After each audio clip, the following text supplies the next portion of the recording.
Dave Talks Comics, Episode 42.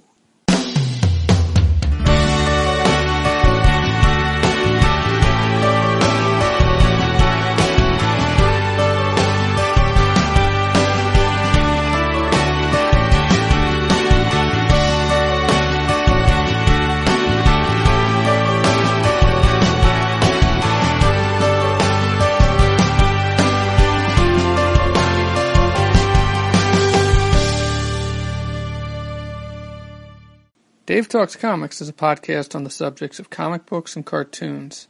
I talk about comics I have read and cartoons I have watched. Dave Talks Comics can be found on the web at davetalkscomics.com. On Twitter at Dave Talks Comics. Email can be sent to dave@davetalkscomics.com. Talk for my notes on these comics. I don't go panel by panel. I try to do more than just summarize the stories. This podcast is not spoiler-free. I try not to spoil everything, but in the process of talking about these comics and cartoons, I may spoil them in some way. On this episode, I will be talking about the first story from the Essential X-Men Volume 3, which is the Dr. Doom arcade storyline from X-Men, Uncanny X-Men 145 to 147. And then I will be talking about the Baltimore Comic Con, which is this weekend, and my thoughts on the show. Looking forward to it. Looking forward to my one day that I'm going to be spending at the show, and why it's just going to be one day at the show.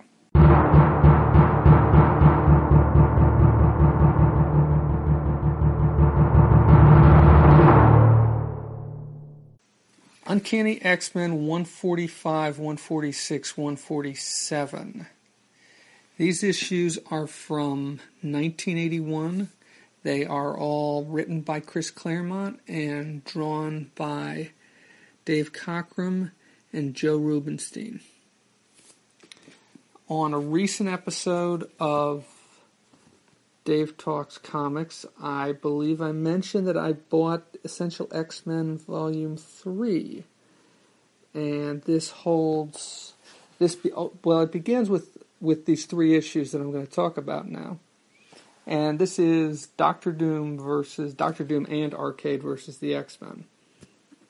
And this is kind of a neat story. This is a story which I read originally back in the early 80s. I bought these issues as back issues originally. I don't have the issues I originally had. I think I sold them at some point. They're kind of pricey now, and so that's why I bought the Essential Collection. It's in black and white, but I can deal with it. I like it. It still looks good.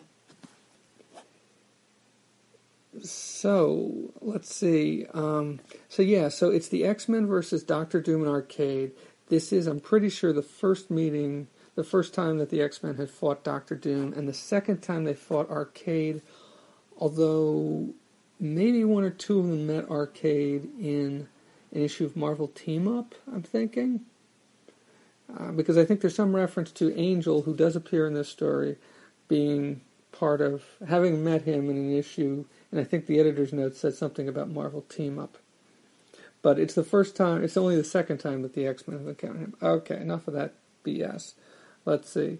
Before I go any further, I should say that these stories, the reason why I'm reading this is partly because the guys at the Great Expectations podcast, Jerry and Sean, also are going through these issues, and actually they already recorded a podcast on these, and that would be episode 18, Great Expectations, which was released in early June, a couple months ago as I'm recording this now.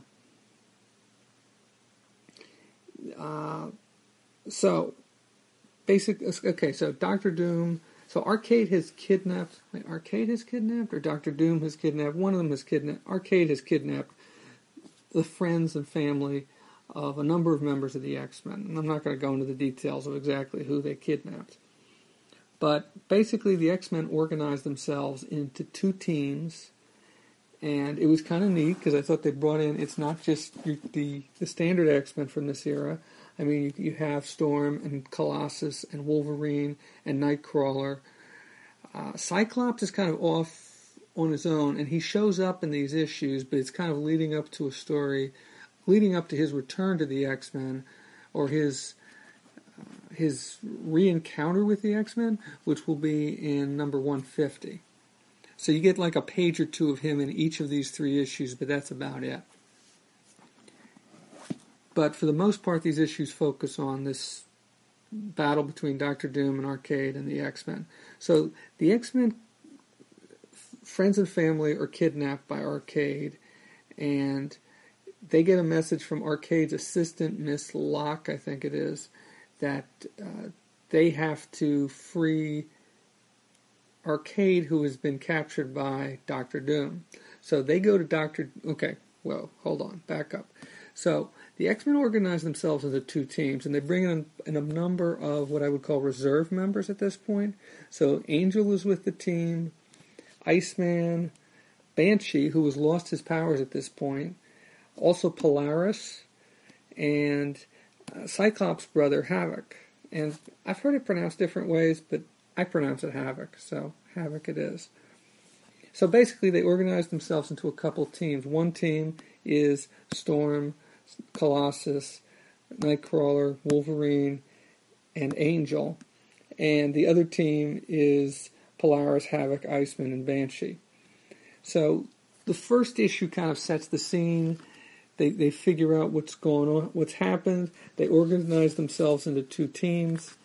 And the A-team, what I'm calling the A-team, which is the team that's led by Storm, attacks Dr. Doom's castle, which is not in Latveria, but in upstate New York, apparently. Because according to the notes here, he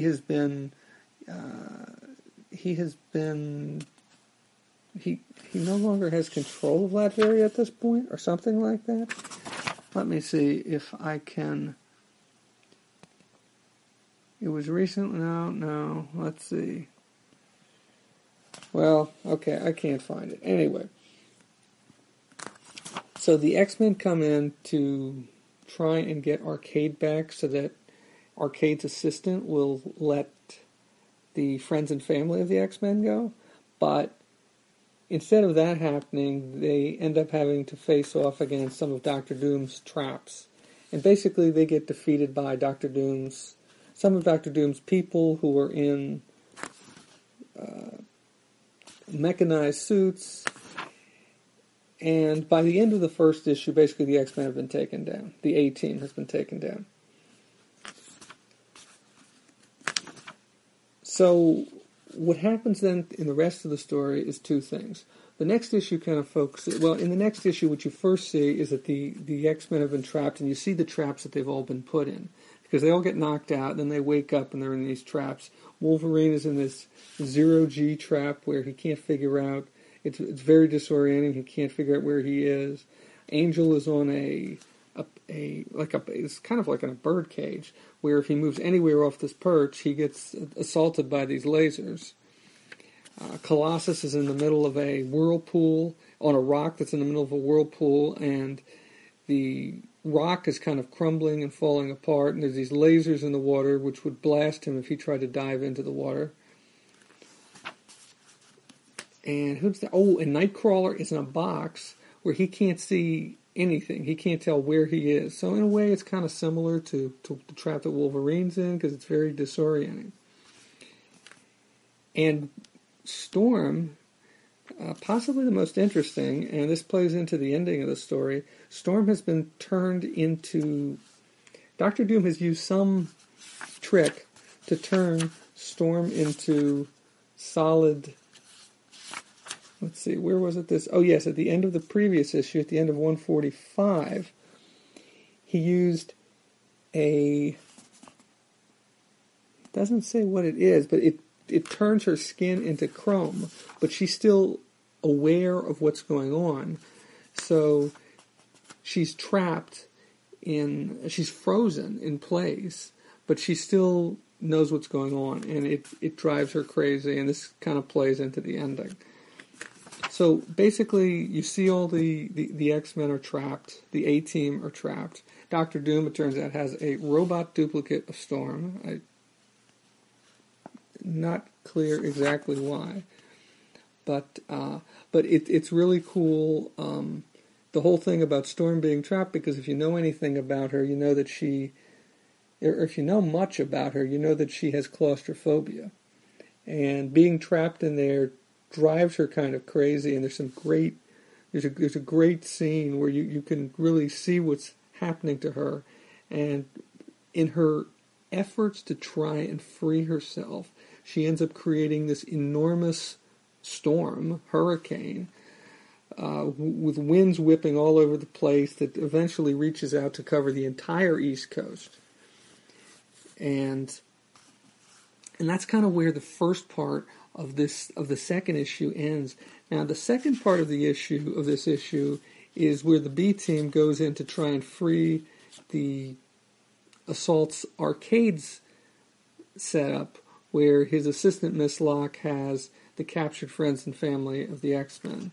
And basically, they manage to deal with Miss Locke. They have to, of course, Arcade's lair has all these traps that are arcade-like. There's a rocket ship, there are robots. And so basically the B team, which is once again Havoc, Banshee, Polaris, and Iceman, deal with them and eventually break through them all and are able to free their people. And it's a good read, but I'm not sure if there's too much I can say about this without going into a lot of detail. But the interesting thing is at the end of the issue, what you see is Arcade laughing because Nightcrawler has escaped from the box he was in. And of course the thing there is that Nightcrawler's power is he can teleport anywhere, but if he's trapped inside a box and he doesn't know what's outside the box, then he has to be really careful because he doesn't know where. If he just teleports 10 feet, he might wind up in the middle of a wall or something. And so the next issue opens with this splash page, which I love, which I remember very distinctly from when I was younger. And it's Nightcrawler 2 miles above the ground, it says. He teleported as far as he could, and he almost he passes out for briefly, and then wakes up and he's falling to the ground. And I just love that splash page with Nightcrawler, and it's a very iconic moment for me in Nightcrawler's my memories of the early X-Men stories that I read. That I didn't remember exactly which story this came from, but I always remembered that. So Nightcrawler has escaped, and you get a brief recap, and then he goes in to try and help his friends escape, and they manage to. It isn't solely reliant on him to free them. They manage to free themselves. They each figure out the traps that they're in and manage to break free, with the exception of Storm, who needs a little help from the others. You get this neat flashback page of Wolverine and James Hudson, James and Heather Hudson.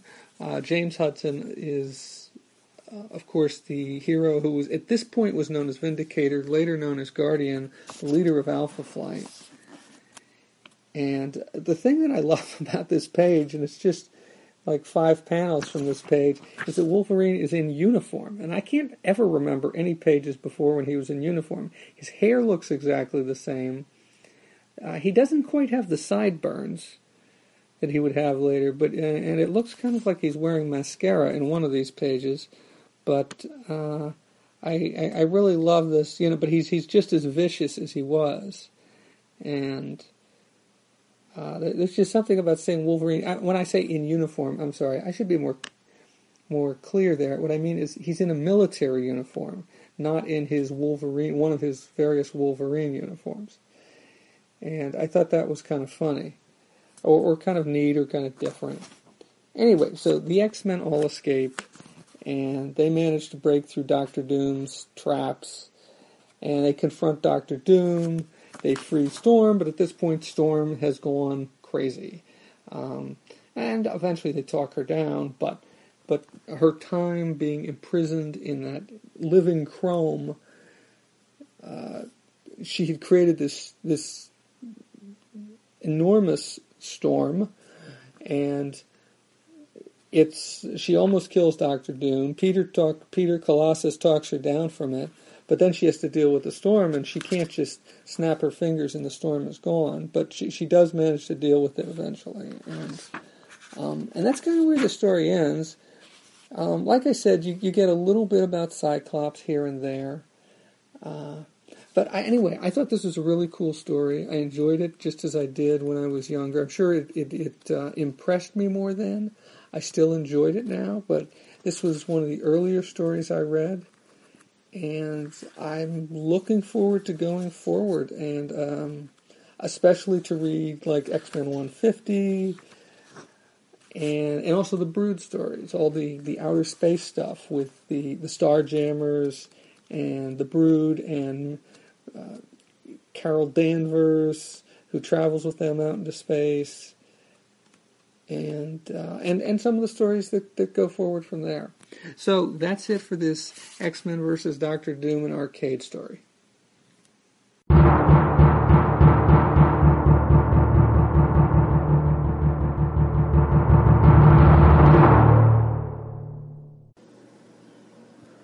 Baltimore Comic Con.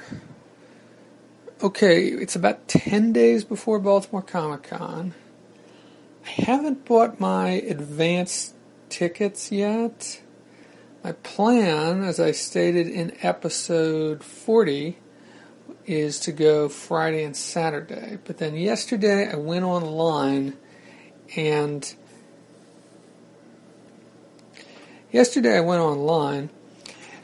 I looked at the ticket prices, and they're up quite a bit over a couple years ago, the last time I went. I think the last time I went I paid about $35, something like that, for a 2-day pass. Now I'm only going for 2 days. There is no 2-day pass. There's a 3-day pass, which costs the same as basically 2 days individually. And the 3-day pass is $55. So that's a big step up. And it's also considerably more than I paid for Heroes Con. For 3 days I paid, I think, $42. And that's $55 plus there's some fees, so it's actually probably more like $58. So if I'm only going to go for 2 days, I'm not sure. I don't know. I'm just having second thoughts about paying $55 for 2 days, and is there enough there to really keep me busy for 2 days? So last night I was thinking, I'll just go for Saturday. I won't go Friday. I'll use Friday to take care of stuff I normally would have done on Saturday, like laundry and stuff like that. But now I look to see, because they haven't announced the panels yet, and as with Heroes Con and SPX, which is coming up the week after Baltimore, a big part of the con for me is the panels and the presentations and that kind of stuff. So what I'm thinking now is I definitely want to go Saturday, and depending on what they have to offer, I may go Friday as well. And I looked, and last year they announced the panels about a week ahead, 8 days ahead. So hopefully by the end of this week, by Friday, they will be announcing, they will have an email out, a posting out announcing the panels, and at that point I can decide if there's enough there for me to want to go on Friday. Because the other thing I noticed is that Friday the show doesn't open until 1 o'clock. It's open from 1 till 7. And I don't know, it's just going to depend. It seems like a lot to spend. It's $25 for an individual ticket for Friday, $30 for Saturday, $55 for a weekend pass. And since I'm not going Sunday, it's the same price. So I think I'm going to wait a few days and see what the story is with the with the panels for Friday. Because in the past, when I went, they didn't have quite as many panels as they did at Heroes Con. They had a number. I don't know. And last year's actually, it did look like it was up. I'm not sure if they were all panels I wanted to see. And I don't think they do any panels like they do at Heroes. Like at Heroes, they normally have a Friday panel, which is a movie, and then Q&A with the director or somebody like that. And then on Saturday, normally they have a super panel, which is like 2 hours, and all sorts of people involved. So I don't think they do any of those, but I'm not sure. So I'm going to wait and see, and I'll make my decision probably later this week or maybe this weekend as to whether I'm going to go both Friday and Saturday or just Saturday. Now, I did look into getting a press pass, which I believe is free, but they weren't. They were polite, but they told me no. No press pass for Dave. And honestly, I can't blame them. I don't get a huge number of downloads. And while I have done coverage of other Comic Cons, I don't think I exactly qualify as media, but I thought it was worth looking into, especially because I've heard some conventions will just blanketly, or just without really questioning too much, provide people with press passes. And I did give them a link to my website, although honestly I didn't think it looked that great at that point. So I've done some retooling, and that's what I did that probably about a month ago. So no press pass, so I definitely have to pay to get into the Baltimore Comic Con in 2014. Okay, so they've released the panel schedules for Friday and for Saturday for the Baltimore Comic Con.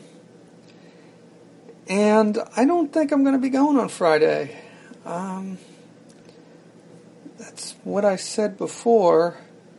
And the only thing that could have changed my mind maybe, is the panel schedule. And I see some interesting panels, but some of them I have seen before, or I've seen the same sort of thing before. Like there's a panel on the history of the Comics Code, and I just saw something kind of similar to that at Heroes Con. There's a bunch of panels on cosplay. There's one panel that sounds interesting, which is sexy or sexualized. When does the depiction of a heroine stop being sexy and become sexualized? Where's the line?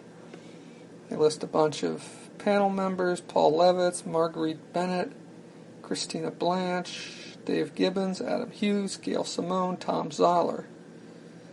It sounds interesting, but that's, I think, is the only one that really sounds interesting from Friday. There's a Walter and Louise Simonson spotlight. I've seen them before do this kind of thing at other shows. It's been a couple years, but still. There's a favorite comics panel, which I think is actually the same time as... No, that's the same time as that one. Where they've got creators discussing what some of their favorite comics were. Bob Greenberger, Alan Davis, Dennis Kitchen, Ron Mars, Allison Sohn, and Jim Starlin. That sounds a little interesting. It's a Greg Capullo spotlight. I'm not sure if I haven't really read anything by him, so I'm not sure how interested I am in that. Yeah, there really isn't that much that speaks to me. Now, on Saturday, there's considerably more that sounds interesting. See, there's a Comics by the Numbers panel. I'm not sure if I'm going to go to that. Still some more cosplay. There's Making of the Fifth Beatle panel. That sounds interesting. Although now that I think about it, I think that was kind of covered in the super panel from 2013, which the Dollar Bin videotaped and I watched online. Now this sounds interesting. Prose, spawns of fanzines and fandom. Comic fanzines of the 60s and 70s were often a training ground for talented people who would soon develop into professionals in the comic industry. And on the panel they have Paul Levitz, Mark Wheatley, Walt Simonson, Mark Hempel, Ricky Shanklin, and Aaron Kaplan.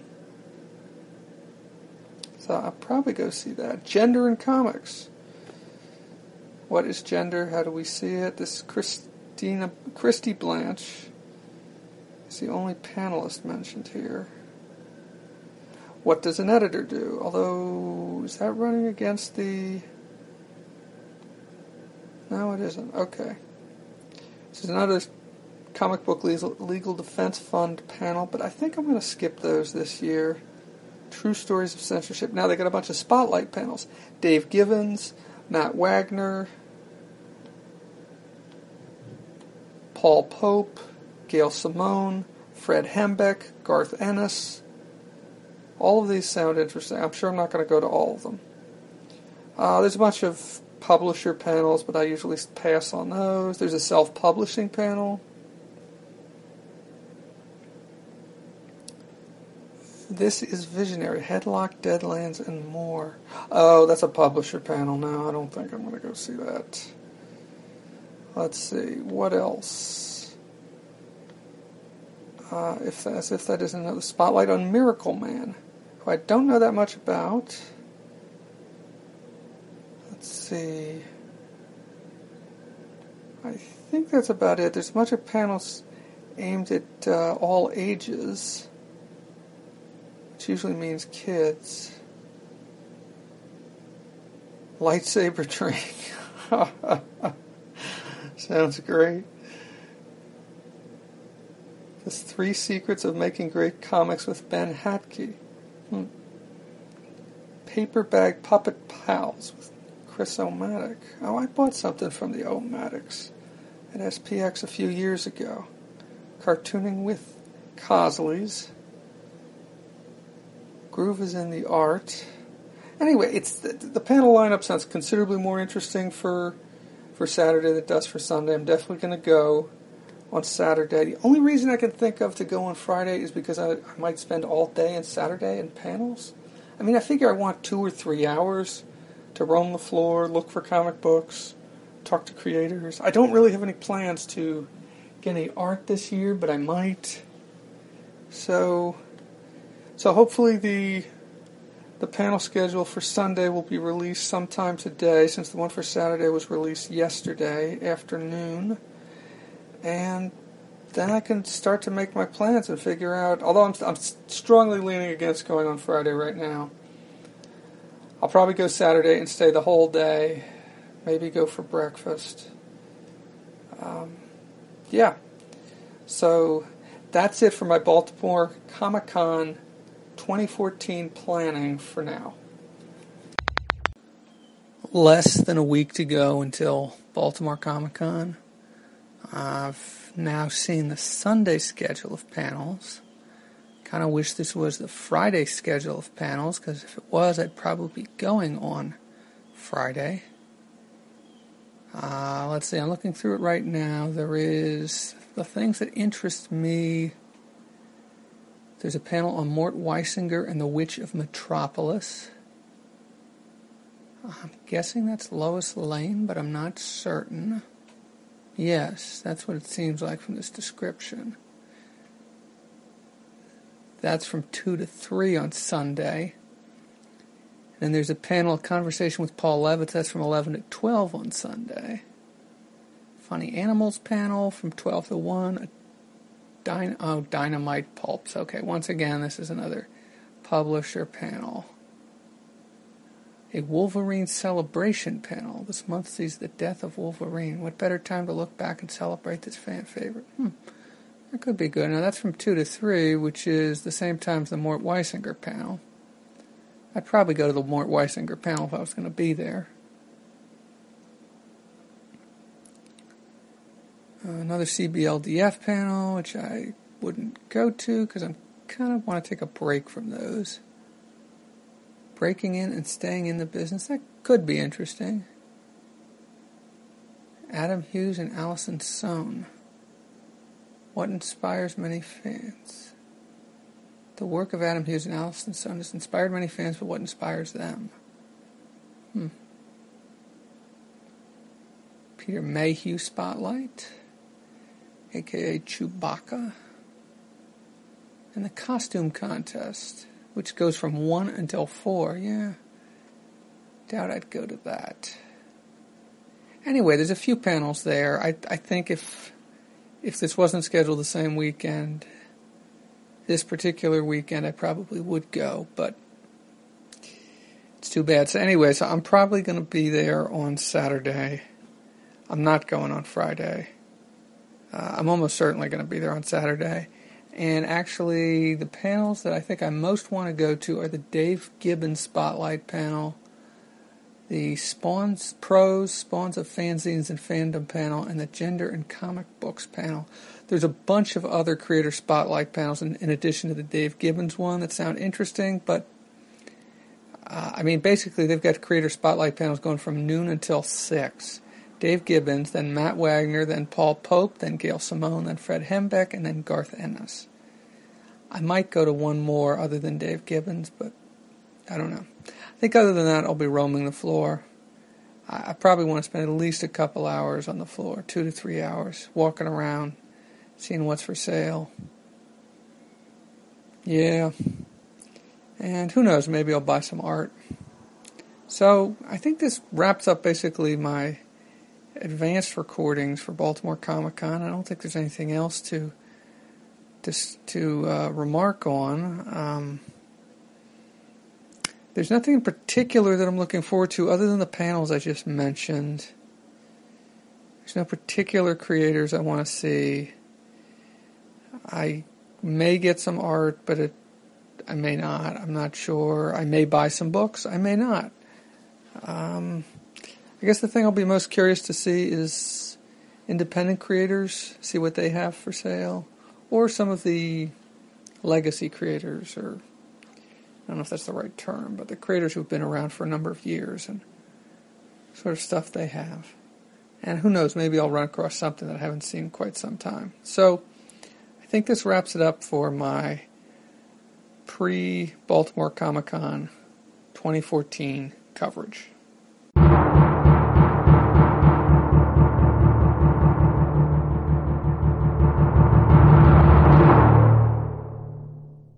There are 2 websites that I use very frequently when I'm looking for information on comic books, and I strongly recommend them to anybody else who is looking to do the same kind of research. And they are Comic Book DB, which can be found at comicbookdb.com, and the Grand Comics Database, which can be found at comics.org. You can find links to both of those at davetalkscomics.com. Just go to along the top, there should be a links page, a link to a links page, and on that links page you will find links to both of them.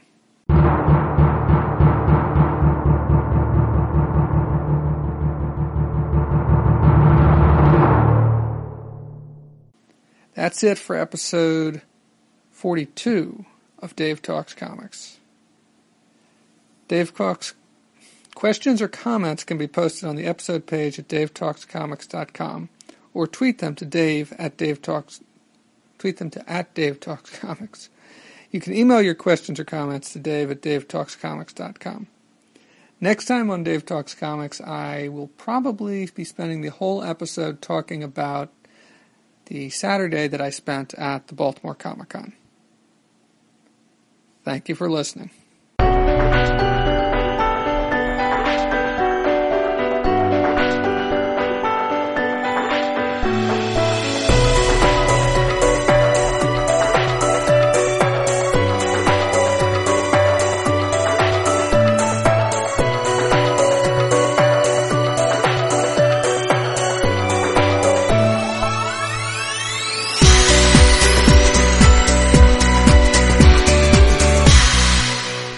Dave Talk. Here we go again. Dave Talks Comics, episode 42.